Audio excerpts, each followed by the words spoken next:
I'm looking forward to having a blast on a getaway with my friends, all thanks to your credit card. Suddenly, James called me.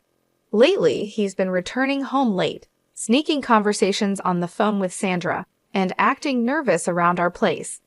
It made me wonder if he had been planning something secretive all this time. I had my suspicions that James and Sandra were up to something together. Fortunately, I was ready for whatever they had planned. Maybe I should act shocked about it. What do you mean by yours? I asked, needing an explanation. I was already aware that James had plans to leave for a trip today. To be honest, I find it astonishing. If he thinks he can deceive me, I wish he had thought his plan through more carefully. I've been patient with everything up until now. However, today, I can't help but feel the need to seek revenge. I've always had a plan for revenge up my sleeve. It's high time we stand up to James and his sister after all the patience we've shown. I believe that by the end of today, things will start to make sense. I hope they enjoy their trip, not knowing that I have someone on the inside working with me. My name is Kelly Brooke, and I'm 36 years old, living in a house with my husband James. I jumped straight into work right after finishing high school.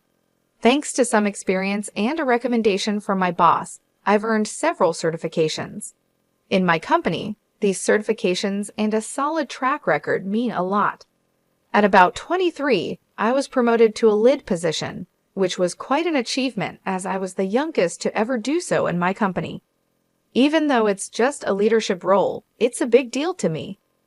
I always had this quiet goal of climbing up the corporate ladder, aiming to become at least a department head someday. As time went by, the company welcomed some fresh faces, including James. Even though I'm younger than him, I held a higher position at work. My job was to train James along with 3 other newcomers, making it 3 trainees in total. Hey Kelly, we're about the same age, aren't we? And you're already a supervisor? That's amazing, James remarked, showing his surprise. Yeah, I might be a year or so younger. I've been working here since I decided to leave high school early. It's given me a lot of experience, I explained. James seemed impressed by my early career focus. He would often praise me during those days. Eventually, James began to show interest in me, and although I was hesitant at first, I found myself falling for him over time. Our relationship followed a familiar path, going out for meals, taking drives together, and eventually, we decided to move in together. Living with James, I started noticing his less meticulous habits.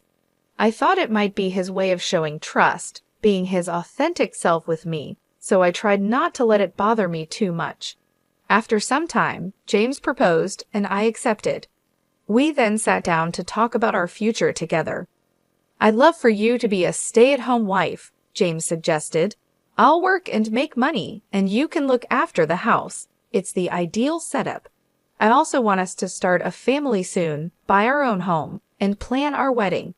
I'm thinking wedding first, then buying a home, followed by kids. What's your take, Kelly? James, your plan sounds lovely, I responded. The sequence doesn't really matter to me, but we do need to think about our financial situation, especially with our savings. And I'm not planning to quit my job, even if we have kids. We could arrange our work schedules to be more flexible. I'm just worried about how we'll manage financially if we decide to buy a house. Yeah, I understand that, James admitted, but it bothers me that you earn more than me. Still, I dream about us having our own place. I was hoping we could buy a house right after we get married. That might be difficult, I pointed out, hinting at the challenges ahead. Since I already make more money than you, James, let's focus on managing our wedding and getting a house for now. We can think about having kids later and figure out what to do regarding my job at that point. All right, let's go with that plan, James agreed. Deep down, I really didn't want to leave my job, but I proposed this idea to keep things balanced. Otherwise, I feared James might keep pushing his expectations on me indefinitely. During our engagement, we threw a party that both our families attended. James's sister, Sandra, was away traveling, so our wedding was the first time I met her. She barged into the bride and groom's prep room without knocking, sized me up with a smirk, and remarked, "So this is James's choice? A bit on the simple side compared to his exes, huh? Oh, I'm Sandra, your new sister-in-law. Just so you know, I'm pretty straightforward with family." I'm Kelly. Nice to meet you," I replied, somewhat taken aback by her bold demeanor. Sandra waved dismissively and left the room, leaving me a bit shocked by her blunt introduction. Yes, this new sister-in-law of mine was certainly a character. Later on, I met Sandra's husband, who seemed like a reasonable person in contrast. Our wedding ceremony was beautiful and went smoothly. James and I eventually purchased the house we both loved, and life seemed to be moving at a busy pace, prompting me to invest even more energy into my work. One day, when I was busy, the doorbell rang. I asked James to answer it. He returned, all smiles and laughter, with Sandra, who had decided to drop by unexpectedly.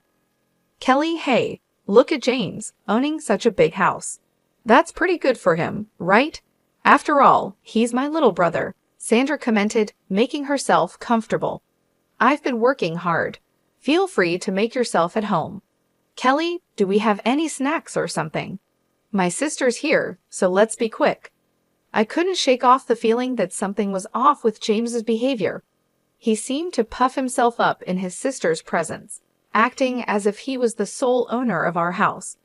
It was clear he probably led her to believe he bought the house on his own. I played a significant role in making the down payment and continue to contribute to the mortgage payments for our house. Despite this, James was adamant about having the title in his name alone, and eventually, I agreed to it. Living together made me think it wouldn't really matter whose name was on the deed. However, the way James bragged about it to his sister rubbed me the wrong way. Still, I chose to keep quiet and not cause a fuss. "Here are some snacks. James does put in a lot of effort, you know," I mentioned casually, trying to smooth over the atmosphere. "Why does Kelly sound so in charge? She's not the boss or anything," Sandra remarked, a hint of annoyance in her voice. "Well, actually, I am James's supervisor at work," I clarified, a bit surprised. "Oh, is that so? Did James not tell you? When I joined the company, Kelly was already a manager. Since she started working right after leaving high school, it just happened that way. If it were up to me, I'd have surpassed her quickly," Sandra mused. "Wait, you left high school early? You seem so responsible, yet you're less accomplished than me," Sandra asked, a bit mockingly. "Is there an issue just because I didn't finish high school?" I responded, trying to keep the peace. "No, not really. But Kelly, since you're not a high school graduate and I'm your sister-in-law, I can ask you for anything, right?" "That's the rule," Sandra joked, though her tone suggested she wasn't entirely kidding. "Kelly, whatever my sister wants, she gets. If you refuse, I'll have to ask you to leave the house," James added, seemingly backing up his sister's outrageous claim. I was baffled by their conversation. Why would not having a high school diploma and her being my sister-in-law mean she could demand anything from me? And the threat of being kicked out of my own home for not complying. Was this some sort of bizarre joke? I managed a polite smile and quickly retreated to the kitchen, needing a moment to collect my thoughts. From there, I could still hear James and his sister talking, and it sounded like they were serious about what they had said. A little while later, Sandra followed me into the kitchen. "Hey, Kelly, I actually need to ask you for a favor." "What is it?" I asked, already dreading the request. "I need to borrow some money, like $5,000, please," she said, as if it were a small favor. "How is that a small amount? That's quite a lot. What do you even need it for?" I questioned, trying to grasp the situation. "Come on, it's just $5,000. You're a supervisor, right? You must have a good salary," Sandra pressed, assuming my financial situation would easily cover her request. The entire conversation felt surreal, leaving me to wonder how we'd gotten to this point. Sandra needed the money to cover the costs of renovations. When I reminded her about boasting of her new condo recently, she brushed it off. "Huh, did I? Well, Just give me the money. James said he'd lend it to me and told me to ask you. What? Why would he make such a decision without consulting me first? I was taken aback by James's assumption. Listen, Kelly, you either give me the money, or I'll call your boss right now and tell him you're resigning. Which will it be? Sandra put me in a tight spot. All right, Sandra, I'll lend you the money, but there's a condition, I asserted. We need to draft a promissory note. What? Even though we're family? Sandra seemed surprised. Yes, I want it in writing.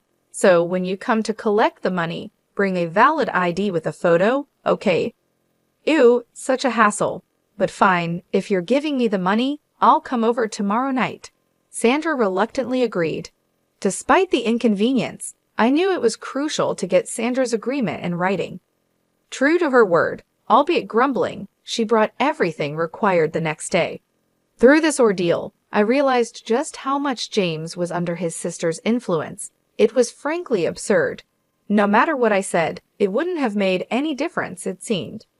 Later, I discovered Sandra spent the money on designer items, and after the initial loan, she started asking for more money without any shame.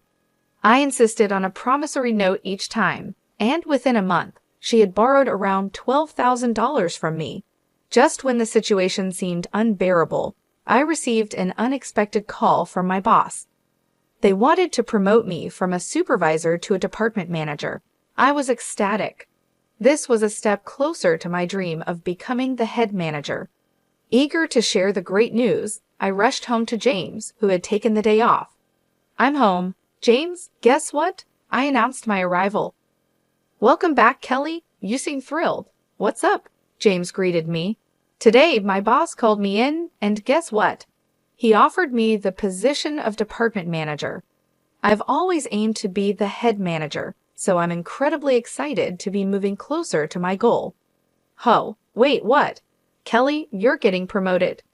James's reaction mixed surprise, with perhaps a hint of disbelief, underlining a day full of revelations and reaffirming my commitment to my career goals amidst the family drama. I don't understand. Did you actually say yes to the promotion? James asked, clearly puzzled.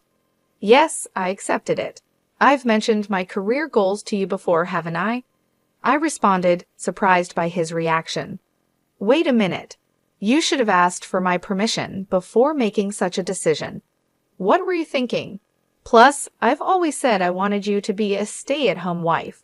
How is it that you're moving up while I'm stuck in the same spot? Doesn't that strike you as odd? James questioned, frustration evident in his tone. That's not my responsibility. I've made it clear I don't want to quit working. Why you haven't been promoted is something I can't answer, I replied, standing my ground. Soon after our exchange, James made a call, presumably to his sister, because she showed up a few minutes later. Hey, I've heard you snatch the promotion that should have been James's. What gives? She accused me right away. I didn't snatch anything. In our company, promotions are awarded based on one's performance, I explained calmly. So what, you're suggesting James isn't good at his job? How could you look down on your own husband? Sandra snapped back, twisting my words. This is absurd, I muttered under my breath as they decided to celebrate at my expense, grabbing my bank card right from my purse. Despite my attempts to resist, they overpowered me, leaving the house with laughter as their parting shot. Tears filled my eyes as I realized the magnitude of my mistake in marrying James. Regrets flooded in, but it was clear what I needed to do next, find a reputable divorce lawyer. James didn't return home that night. The following day at work, he approached me with a smug expression. Yesterday was so fun. Nothing beats a feast paid for by someone else. Thanks for covering it. He handed me the receipt from a high-end barbecue place, showing a charge of $1,500, along with receipts from luxury bars amounting to a staggering $9,000. I was fuming inside but bit my tongue as more colleagues arrived. On my way home, I checked my bank account and was horrified to discover a total of $9,000 had been withdrawn. I confronted James as soon as I saw him. James, what on earth were you thinking? Spending $9,000? On fancy meals and bars, no less? That money was mine, saved from before we were together, I exclaimed, barely containing my anger over his reckless spending and disregard for our financial well-being. As soon as I walked through the door, James started complaining about me nagging him. When I brought up the issue of the money he had spent, money I had saved before we got married, he dismissively said, "I don't know and I don't care. It's already spent anyway," and locked himself in the bathroom. That was the last straw for me. I decided then and there that I was going to divorce him. Over the weekend, I visited a lawyer, and in the weeks following, the preparations for our divorce moved along smoothly. James's behavior hadn't improved. He continued to come home late and rushed out early on his days off. Just when I was considering hiring a detective to see what he was up to, I received a call from Ryan, my brother-in-law. "Hello, is this Kelly?" Ryan's voice came through the phone. "Yes, Ryan. It's unusual to hear from you. What's up?" I replied, surprised by his call. "Well, it's been a while. I'm actually calling to ask if Sandra is with you," he said. "No, Sandra isn't here. Why do you ask?" I was curious. "She's been coming home late and disappearing on weekends without telling me where she's going. She mentioned she was at James's place when I asked her yesterday," Ryan explained. "That's interesting. James has been acting similarly. They might be going somewhere together, but frankly, it's no longer my concern," I shared, distancing myself from the situation. "Oh, and Ryan, there's something I need to tell you too," I continued, sensing an opportunity to share my experiences. Ryan was taken aback by my indifference, but urged me to continue. I told him everything about the money Sandra had borrowed from me, James's extravagant spending, and my decision to divorce James. Hearing all this, Ryan sighed deeply. "Is that so? I'm sorry about my wife. I've been at my wit's end, thinking about divorce, but haven't been able to take that step," he confessed. "Ryan, why don't you use the evidence I've gathered? It sounds like we're both dealing with similar issues. Maybe it's time to teach these reckless siblings a lesson they won't forget," I suggested, feeling a bond of mutual understanding forming between us. "Yeah, let's work on this together," Ryan agreed, a note of determination in his voice. Then he mentioned something intriguing. Sandra had been pushing him to take a long vacation, and he had noticed travel brochures on their vanity. Curious, I decided to investigate a shelf in our house that James always kept off limits. To my astonishment, I found travel brochures and club cards hidden there. It all made sense now. They were planning a trip without us knowing. "Ryan, I think they're definitely planning a trip. I just found evidence of it," I informed him, both of us realizing the depth of our partner's deceit. This newfound information solidified our resolve to proceed with our plans for divorce and hold them accountable for their actions. I stumbled upon some travel brochures hidden away, sparking an idea. As I shared my plan with Ryan over the phone, he couldn't help but laugh and agreed to play along. We concluded our call with a promise to coordinate our actions through text messages. I also forwarded him some evidence that might be useful for his own divorce proceedings while we meticulously strategized our next moves.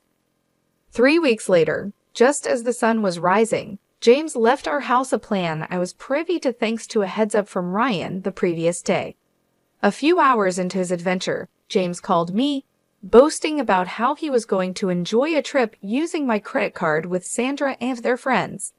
His late nights and secretive phone calls had already aroused my suspicion that they were plotting something. Fortunately, I was ready for their games. Feigning surprise, I asked him to clarify. With a smirk in his voice, James revealed that they had been planning this trip for a long time and viewed Ryan as a safety net in case their plan fell through. They thought I was becoming too confident and decided it was time to teach me a lesson, as he put it. James's words were meant to belittle me, suggesting I couldn't stand up to their manipulations. But I was beyond feeling hurt or angry. I felt nothing at all.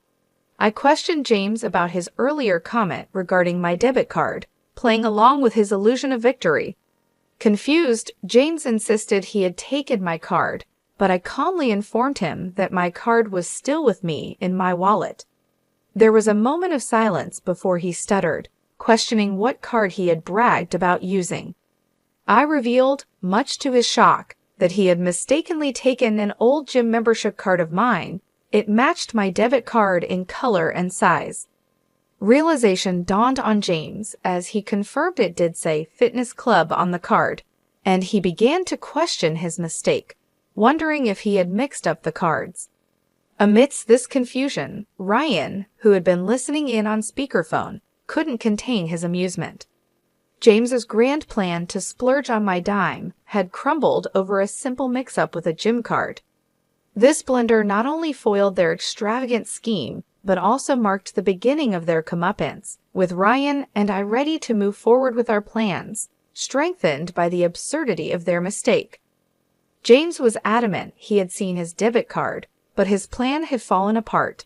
"Ah, so this was Sandra and your scheme," he lamented, realizing he had been outsmarted. "I'm so disappointed. Actually, last night, I swapped your debit card with the gym membership card. It seems you didn't bother to check this morning and just took off with it," I revealed, enjoying the turn of events. What? What are you playing at?" James was clearly frustrated. "No, I should be asking you that. Tough break, huh? Don't get too full of yourself just because you're my stepbrother. Got it?" I countered, not letting him intimidate me. James tried to brush it off. "You'll see. We have gifts for you both when we return." "You think you can bribe us? I won't accept anything but cash," he bluffed. "We'll see about that. Look forward to it," I dismissed his comment, focusing on the situation at hand. "What are you going to do now?" "Oh, Kelly, can you send us some money?" James finally asked, his tone changing. I ended the call there. His message following the call, trying to threaten me with involving Ryan, only received a nonchalant "Is that so?" from me before I went back to sleep. When I woke up in the afternoon, my phone was flooded with missed calls and messages. I first called Ryan, then decided to pick up James's call. "Hey, finally. Send the money, please. It's so cold. I think we're going to freeze," James pleaded. The reason for their discomfort was clear. They were in Alaska. In February, the cold there is biting, and if James and his group were complaining, it meant my plan had worked perfectly. "Really? You mentioned Ryan would help, right? Or is he not there?" I played along. "What? Do you know something?" James's confusion was evident. "Should I fill you in? Since you and Sandra decided to team up, Ryan and I did the same. It's quite simple," I explained, enjoying the irony of the situation. "Now, do you understand why I kept you on the phone for so long during that first call? It was to buy time, and Ryan, he's on his way back here on another plane." The revelation seemed to hit James hard. Our coordinated response to their scheme had left them stranded and cold, far from the luxurious getaway they had anticipated.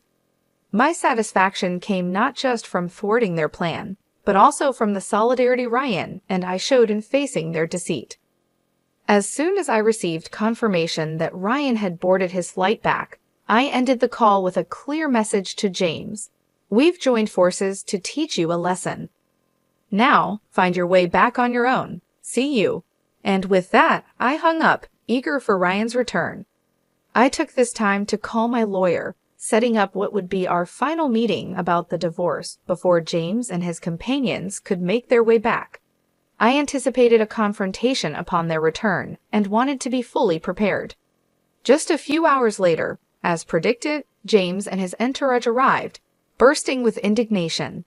"Kelly, what the hell? You better be ready to move out. Ryan sided with you, hasn't he? Why do you return before us? This is unbelievable. You think I'm okay with this? Apologize now." "Shut it and sit down," Ryan intervened, his usually calm voice now booming, commanding James and his friend to sit immediately. They complied, shocked into silence by Ryan's authority. Our lawyer wasted no time, distributing his business cards to James and his friend, who looked utterly confused as they accepted them. Without further ado, Ryan and I presented them with a stack of papers. Their confusion turned to shock as they skimmed the documents, their complexions draining of color. "Wait, this talks about dividing property. You're not suggesting a divorce, are you?" James stammered, disbelief coloring his tone. "It's on mine, too. A divorce? What did I even do? This has to be a joke, right?" James's friend echoed his disbelief, looking from one to the other for confirmation. "Yeah, right," Ryan responded, his tone final. "I'm heading home. I've had enough. I've been recording your daily tantrums for a while now, including that call you made during your so-called vacation, James. You really don't see the problem with your behavior, do you? I can't keep living like this." "Wait, are you serious?" James's voice was tinged with a sudden realization of the gravity of the situation as the reality of impending divorces began to sink in. The tables had turned entirely, with Ryan and I standing united, ready to move forward from the chaos they had created. "I mentioned it before, didn't I? I want half of the down payment we made on the house, plus the remainder of the mortgage, and I want back the savings you used from when I was single." I firmly stated my demands to James. Turning to Sandra, I continued, "And you, Sandra, you're going to repay me for the money you borrowed and the additional amounts you withdrew from my savings along with James, right?" Sandra tried to deflect. "Wait, James was the one who bought the house, and I never borrowed or spent any of that money. You're making false accusations." "Sandra, please review the documents. There's a promissory note outlining exactly how much you owe," I pointed out, undeterred. "No way. I don't know anything about this." "Without proof, I'll just dismiss this as useless," she retorted, attempting to downplay the seriousness of the evidence. Both James and Sandra acted rashly in response. James crushed the recorder under his foot, and Sandra ripped the paper to shreds, both wearing smug looks of defiance. "Look here, James, destroying that recorder changes nothing. The data's still saved on my computer, and Sandra, that document you destroyed wasn't the original. You've accomplished nothing," I calmly explained, revealing their efforts to be futile. "What the hell are you three even trying to do?" James's frustration was evident.